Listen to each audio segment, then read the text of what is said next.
The Oka Crisis. When Mohawk land faced the military, it started with a golf course.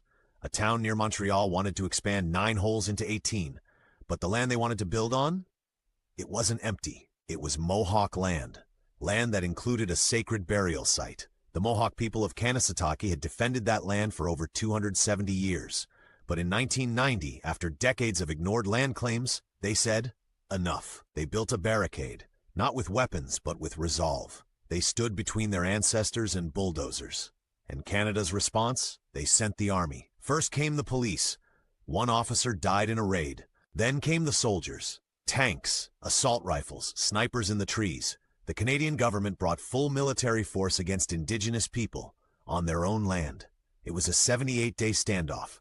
Mohawk women, elders, and children stood behind the barricades. Some went days without food. The media spun them as dangerous, but they weren't the ones pointing rifles at unarmed families.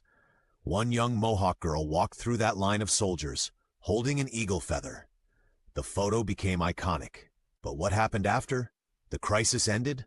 The golf course wasn't built, but the land wasn't returned either. The barricades came down, but the problem never did. This wasn't just a protest. It was a warning that in Canada, Indigenous land rights are still seen as a threat, something to suppress, not respect. The Oka Crisis wasn't history. It was a message, and it's still echoing.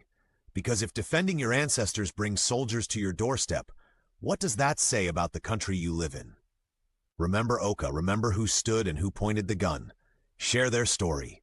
The fight for land never ended.